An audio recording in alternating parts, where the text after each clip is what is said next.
Good morning dear student, कैसे हो आप सभी? बहुत बढ़िया, बहुत अच्छे। आज इस वीडियो सेशन के अंदर मैं आपके साथ बात करने वाला हूँ माइटोसिस के बारे में। आज हम इस वीडियो के अंदर बात करेंगे सिग्निफिकेंस ऑफ माइटोसिस के बारे में। किसके बारे में बात करेंगे बेटा? सिग्निफिकेंस ऑफ माइटोसिस के बारे में बात करेंगे। इससे पहले जो लेक्चर हुआ है उस लेक्चर में मैंने आपको किस बारे में बताया था? माइटोसिस के बारे में बताया था कि माइटोसिस क्या होता है, जिसमें हमने साइटोकाइनेसिस भी समझा था, है ना, लास्ट जो हमारा वीडियो था। और उससे पहले हमने कैरियोकाइनेसिस भी समझा था, जिसमें हमने प्रोफेज, मेटाफेज, एनाफेज, टेलोफेज इन सब के बारे में और इन सब में किस तरह से क्रोमोसोम का बिहेवियर होता है वो मैंने आपको समझाया था, है ना।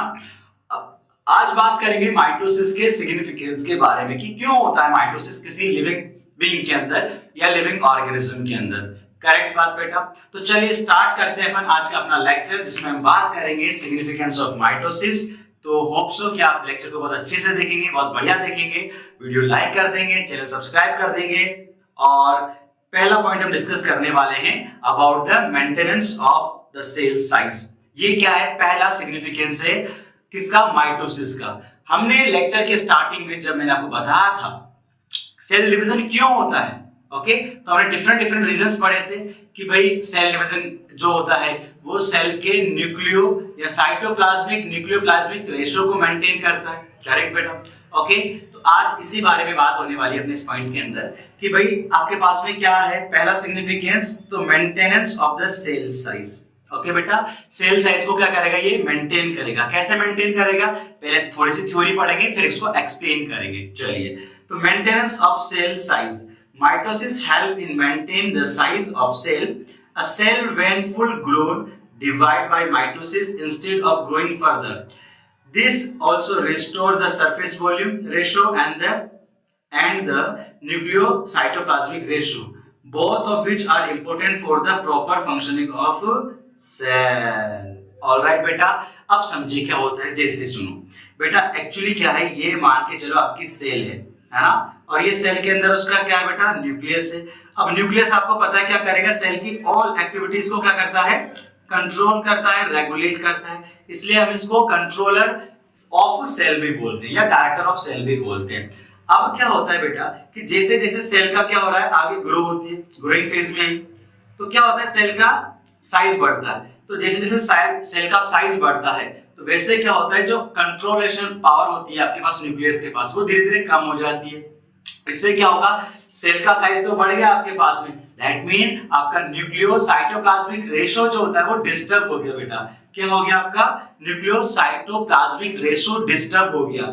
ये जो रेशियो दिख रहा है आपको, है ना, ये रेशियो, ये क्या हो गया? डिस्टर्ब हो गया। ओके बेटा, क्यों? क्योंकि सेल के अंदर कॉन्टिन्यूअसली क्या हो रहा है? साइटोप्लाज्म इंक्रीज हो रहा है, जिससे सेल ग्रोथ कर रही है। अब क्या होगा कि इस वाली सेल पे तो आराम से सेल काम कर रहा है। देखो ये रेड बना रखी मैंने, ये पहले का साइज था इसका, लेकिन अब ग्रो करके ये डॉट डॉट बना रखी है, वो इसका बाद का साइज हो गया। तो अब क्या होता है कि न्यूक्लियस को अगर बढ़िया काम करना है तो क्या करना पड़ेगा? न्यूक्लियस को बढ़िया काम करना है तो सेल को डिवाइड होना पड़ेगा, और ये जो डिवीजन होता है वो माइटोसिस से होता है। इसको आप एक ऐसे समझो कि जैसे एक क्लास है, क्लास जो हो गया वो सेल मान लो। अब क्या हो गया बेटा, क्लास के अंदर जो है 10 बच्चों का कैपेसिटी है ना, 10 बच्चों का कैपेसिटी है, लेकिन उस क्लास के अंदर अगर 20 बच्चे आ जाए तो टीचर को बहुत दिक्कत हो जाएगी कि नहीं हो जाएगी? क्यों? क्योंकि भाई उस क्लास में बच्चे कैसे अरेंज होंगे, कैसे बैठेंगे, तो क्या करना पड़ेगा? तो टीचर का काम, that mean teacher is a nucleus, तो उसका काम क्या हो गया भाई आपके पास में कि वो कैसे प्रॉपर फंक्शन कर सकता है, प्रॉपर अंडरस्टैंड कैसे करा सकता है बच्चों को। वो क्या कर दे? सेपरेट कर दे दोनों बैचेस, यानी 10 बच्चे एक बार पढ़ा देगा, 10 बाद में पढ़ा देगा, मतलब डिवीजन। तो जब भी हम क्या होते हैं बेटा, जब भी हम क्या करते हैं, डिस्टर्ब होते हैं, तो हमको डिवीजन की जरूरत पड़ती है ना, डिवाइड करने की जरूरत पड़ती है। दुख हो रहा है, दुख बहुत ज्यादा दुख हो रहा है, तो हम क्या करते हैं? अपने दुख को डिवाइड करते हैं, किसी को सुना देते हैं। खुश हो रहे हैं, बहुत खुश हो रहे हैं, बहुत ज्यादा खुश हैं, तो हम क्या करेंगे? अपनी खुशी को डिवाइड कर देंगे भाई, है ना, अपने फैमिली वालों के साथ में डिवाइड कर देंगे। तो वैसे ही यहाँ पर क्या है कि सेल का साइज मेंटेन रहना बहुत जरूरी है। या अगर हम बात करें सेल का साइटोप्लाज्मिक न्यूक्लियोप्लाज्मिक रेशियो या न्यूक्लियोप्लाज्मिक साइटोप्लाज्मिक रेशियो, वो मेंटेन रहना बहुत जरूरी है। और वो कब रहेगा बेटा आपके पास में? जब प्रॉपर सेल का साइज रहने वाला है। ओके, तो सेल का साइज मेंटेन करने के लिए माइटोसिस की बहुत ज्यादा जरूरत है, तो इसलिए माइटोसिस होता है। तो cell size maintain by mitosis, this is the significance of mitosis. Yes और नो? करेक्ट ना? आगे मैं चलता हूं और आगे मैं आपको सेकंड पॉइंट के बारे में बताता हूं। ठीक है, ओके। अब क्या आता है हमारे पास में, अब आता है ग्रोथ। क्या आता है बेटा, ग्रोथ। तो वही चीज करेंगे, सेकंड पॉइंट ग्रोथ, हमारा वृद्धि जो होती है ना, ग्रोथ होती है। ग्रोथ में भी किसका बहुत इंपॉर्टेंट रोल है बेटा, ग्रोथ के अंदर भी बहुत ज्यादा इंपॉर्टेंट रोल है माइटोसिस का। किसका बेटा, माइटोसिस का। समझिए कैसे, तो वही सेम चीज करेंगे। पहले मैं थोड़ी सी थ्योरी एक्सप्लेन करता हूं आपको, देन आफ्टर उसको अंडरस्टैंड करेंगे, एक्सप्लेन करेंगे, करेक्ट। चलिए, a fertilized egg developed into an embryo and finally into adult, okay, repeated mitotic divisions about 6 to into 1012 cells, all right, and average human body, okay, so 1012 cells and average human body has resulted from the division of a single zygote cell. Hyperplasia, increase in tissue mass, result from increase in a cell number. अब चलिए बात करते हैं। देखो आप लोगों को पता है भाई, आप लोग किससे मिलकर बने हो, मैं आपका एग्जांपल लूंगा। सर हम तो मिलकर बने हुए हैं, पापा के ये जो थे स्पर्म थे, और सर ये मम्मी के ओवम थे, ठीक है ना। जब उन्होंने कोइटस किया, ओके, तो वो स्पर्म आपके पास में पास आ गए, ठीक है, गैमेट्स पास आए, और फिर क्या हुआ आपके पास में, सर फर्टिलाइजेशन हुआ। क्या हुआ, हाँ सर बिल्कुल फर्टिलाइजेशन हुआ, ये फर्टिलाइजेशन हुआ भाई आपके पास में। अब फर्टिलाइजेशन से क्या बना, सर जाइगोट बन गया, ठीक है भाई, जाइगोट बना देते, जाइगोट बन गया आपका, ओके सर जाइगोट बन गया। जाइगोट से आप क्या बनाते हो, एम्ब्रियो बनाते हो, और एम्ब्रियो से देखो आज हम इतने बड़े हो गए, आप लोगों का भी एक अपना अपना साइज होगा, इसे यस और नो। तो सोच के देखो यार कि आप जाइगोट से इतने ज्यादा बड़े बने कैसे, क्या था। तो एक्चुअली क्या होता है, हम देखते हैं कि यहाँ पर क्या होता है, माइटोसिस डिवीजन होता है। तो माइटोसिस डिवीजन होगा तो एक जाइगोट जो कि यूनिसेलुलर होता है, जाइगोट में एक ही सेल होती है, वो डिवाइड करती है, 2 सेल बनाती है, फिर वो 2 सेल 4 बनाएगी, ओके, 4 सेल से क्या बनेगा, 8 बनेगा, 8 से क्या बनेगा आपके पास में 16, 16 से 32 सेल बनेगी, 32 से 64 बन जाएगी, ओके बेटा। इस तरह से 64 से अगर हम बात करें तो 128 के समथिंग सेल्स बनेगी, 128 से 256 सेल बनेगी, और आगे इस तरह से क्या होता है, कंपाउंडिंग आपके पास में ग्रोथ चलती रहती है, जिसमें क्या होता है आपके पास, आप देखते हो कि लास्ट में जाके हमारी बॉडी के अंदर millions and billions of cells present है। तो आज हमारी ये इतनी जो बॉडी है आप देख पा रहे हैं ना, ये बॉडी हमारी, ये मसल्स है, ये हाथ है, ये पूरा बॉडी है, बिकॉज ऑफ, क्यों बेटा, माइटोसिस। तो mitosis is necessary for the growth, okay. If you want to growth inside your body, तो हमको माइटोसिस कराना पड़ेगा। क्या कराना पड़ेगा, माइटोसिस कराना पड़ेगा बॉडी के अंदर। आई होप आपको ये चीज समझ में आई। एक कंडीशन होती है बेटा, जिसमें क्या होता है, हमारा जो टिश्यू होता है उसके अंदर नंबर ऑफ सेल बढ़ जाती है, इस कंडीशन को बोलते हैं हाइपरप्लेशिया। क्या बोलते हैं इसको, हाइपरप्लेशिया। किस नाम से जानते हैं बेटा इसको, हाइपरप्लेशिया के नाम से जाना जाता है, करेक्ट बेटा। तो इसमें भी क्या होता है कि वो जो टिश्यू होता है वो साइज में बढ़ जाता है, करेक्ट बेटा, ओके। यानी कि क्यों बढ़ता है वो, क्योंकि sir tissue is made up of cell. अब सेल बढ़ेगी तो टिश्यू भी तो बढ़ेगा कि नहीं बढ़ेगा। क्या बात समझ में आई क्या, अरे हाँ या ना बोलो भाई, यस, ठीक है ना।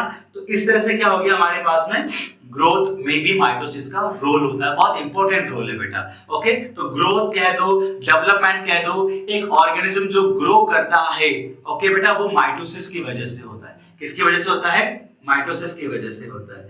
आगे बात करते हैं बेटा अपन कि तीसरा पॉइंट आता है हमारा, maintenance of chromosome number, okay, that mean क्या हो गया, जेनेटिक स्टेबिलिटी, ओके बेटा। तो तीसरा पॉइंट क्या है हमारे पास में, मेंटेनेंस ऑफ क्रोमोसोम नंबर, जिसको बोलते हैं अपन जेनेटिक स्टेबिलिटी। जेनेटिक स्टेबिलिटी क्या होती है, जैसे कोई ऑर्गेनिज्म है, अगर उसके अंदर 46 क्रोमोसोम है बेटा, ओके, और उसके आने वाली जनरेशन में भी 46 क्रोमोसोम रहना चाहिए, तो दोनों के अंदर आप देखोगे क्रोमोसोम का नंबर क्या स्टेबल है, 46 है, उसमें भी 46 है। तो ये जो 46 क्रोमोसोम्स हैं वो क्या है बेटा आपके पास में, it is known as genetic stability, okay. आई बात समझ में। अब मैं आपको आगे एक्सप्लेन करता हूं चीजों के बारे में, ठीक है मेरे भाई। सुनो, तो वही सेम चीज करेंगे बेटा। पहले अपन क्या कर लेंगे, पहले अपन इसको एक्सप्लेन करेंगे, फिर इसको बाद में, मतलब पहले रीड करेंगे, फिर एक्सप्लेन करेंगे, फिर अंडरस्टैंड करेंगे, करेक्ट ना। तो रीडिंग, ओके, फिर आपके पास में एक्सप्लेनिंग, फिर अंडरस्टैंडिंग, 3 पॉइंट्स हमारे चलने वाले हैं।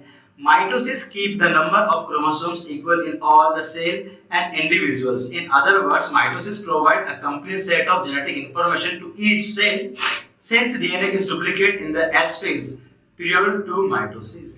कहानी समझे बेटा।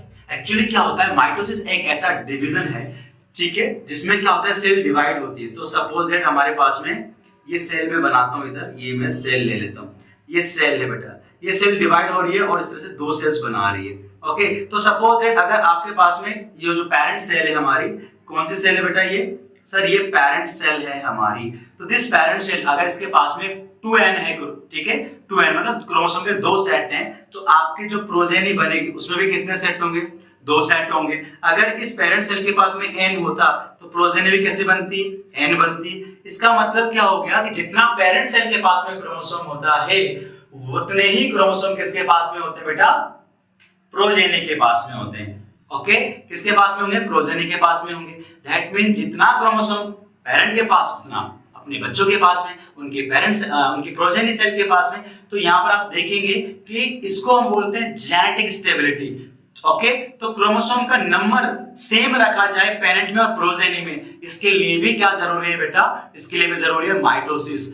आप देखेंगे जब मैं आपको इसके बाद म्यूसिस पढ़ाने वाला हूं, म्यूसिस डिवीजन, उसमें आप देखेंगे बेटा कि म्यूसिस डिवीजन में क्रोमोसोम नंबर हाफ हो जाता है। ओके, मतलब पेरेंट के पास में अगर 46 है तो उसमें जो सेल बन रही है नई, यानी प्रोजेनी जो सेल है उसमें कितना बन जाएगा बेटा, n बन जाएगा, मतलब 23 रह जाएंगे। तो ये बात समझ में आई कि नहीं आई आपको। तो अगर आपको क्रोमोसोम नंबर सेम रखने हैं उसके लिए कौन सा जरूरी है भाई सर, उसके लिए जरूरी है माइटोसिस। क्या बात समझ में आ रही कि नहीं आ रही, करेक्ट, आई बात समझ में आपको। तो आगे चलते हैं और आगे डिस्कस करते हैं। अगला पॉइंट हमारा repair and healing and regeneration. तो हमारा नेक्स्ट पॉइंट आ गया बेटा, अगर आपको रिपेयर करना है, हीलिंग करनी है, रीजनरेशन करना है। जैसे मैं समझाता हूँ, सपोज दैट क्या होता है, आप क्रिकेट खेल रहे हो, ओके, यू प्ले क्रिकेट, आपने क्रिकेट खेला और आप कैच पकड़ने गए, आप लग गए आपके, और आपके यहाँ पर खरोच आ गई, सपोज दैट क्या आ गई, खरोच आ गई, आपका थोड़ा सा स्किन डैमेज हो गया, टिश्यूज डैमेज हो गए। आप देखोगे आफ्टर सम टाइम, है ना, 10 दिन 15 दिन, उसके बाद क्या होता है बेटा, उसके बाद आप देखेंगे कि वापस से आपकी सेल्स क्या हो गई, वापस आ गई, नई सेल आ गई। जो पुरानी डेड सेल थी वो क्या हो गई, रिपेयर हो गई, रिप्लेस हो गई। हाँ या ना भाई, ओके, ये क्यों होता है, बिकॉज ऑफ माइटोसिस। तो माइटोसिस हमारी पूरी बॉडी ग्रोथ के लिए बहुत जरूरी होता है बेटा, पूरी बॉडी ग्रोथ के लिए बहुत जरूरी है। कौन सा, माइटोसिस। एक आपने ऑर्गेनिज्म है बेटा, ठीक है, जिसको अपन क्या बोलते हैं, जिसको हम बोलते हैं प्लेन एरिया। प्लेन एरिया के अंदर आपने बहुत अच्छे से पढ़ा होगा, रीजनरेशन का कैपेसिटी होता है, मतलब वो अपना क्या करता है, कोई से भी पार्ट से पूरा बॉडी बना सकता है। ऐसे ही आपने लिजार्ड, चिपकली में देखा होगा, चिपकली क्या पूंछ काट दे, हालांकि आपको काटनी नहीं है, है ना, बेचारे किसी दूसरे ऑर्गेनिज्म को क्यों दुख देना है, बट उसकी पूंछ कट जाती है। तो पूंछ कटने के बाद आप देखोगे नई पूंछ वापस आ गई, अरे ये कैसे हुआ भाई। तो ये इसलिए होता है बेटा क्योंकि वहां पर क्या होता है, माइटोसिस डिवीजन होता है, और माइटोसिस डिवीजन से आप क्या कर सकते हो, रिपेयर कर सकते हो, और पुरानी सेल्स को क्या कर सकते हैं अपन, रिप्लेस कर सकते हैं, हमारी जो है हीलिंग कर सकते हैं। हीलिंग मतलब जो घाव हो गया था उसको वापस भर सकते हैं, ओके, और रीजनरेशन कर सकते हैं। क्या बात सही है कि नहीं है बेटा, यानी कि जो डेड सेल्स है उनको वापस से रीजनरेट कर सकते हैं, उनकी जगह पर नई सेल बना सकते हैं। क्या बात सही है कि नहीं है, अरे हाँ है ना, बोलो भाई। इसका एक और एग्जांपल है, जैसे सुनो बेटा, आपकी बॉडी के अंदर क्या होता है, आरबीसी होती है। आरबीसी का जीवन काल जो होता है वो 120 दिन का होता है, ओके, 120 दिन के बाद आरबीसी मर जाएगी, फिर वापस से रीजनरेट हो रही है, ओके। तो ये आया कैसे, तो माइटोसिस डिवीजन से आपकी बॉडी के अंदर क्या हो रही है, हमेशा नई सेल्स ऐड होती रहती है ना, आई बात समझ में। तो mitosis is very very important, okay. Suppose mitosis नहीं होता तो अगर किसी का उंगली में खरोच आ गई तो खरोच कभी सही नहीं होती, और इवन खरोच के बाद हम तो इतने बड़े नहीं हो पाते, हम जायगोट के जायगोट रहते हैं बेटा, हाँ या ना, करेक्ट ना। तो जायगोट से हम इतना बन गए, हमारी बॉडी में कॉन्टिन्यूअसली रिपेयर चल रहा है, हीलिंग चल रही है, okay, because of mitosis, because of mitosis, okay. तो mitosis provide new cells to replace the old burn out and dying cells. तो हमारी जो डैमेज सेल्स हैं या जो डेड सेल है उनको रिप्लेस किया जाएगा बाय माइटोसिस। होप सो आपको ये पॉइंट वाला ये जो पॉइंट है वो समझ में आया होगा।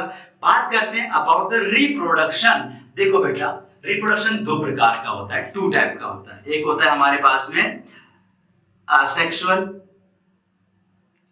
और एक होता है हमारे पास में सेक्सुअल। दो प्रकार का हमारे पास में क्या बेटा, रिप्रोडक्शन है।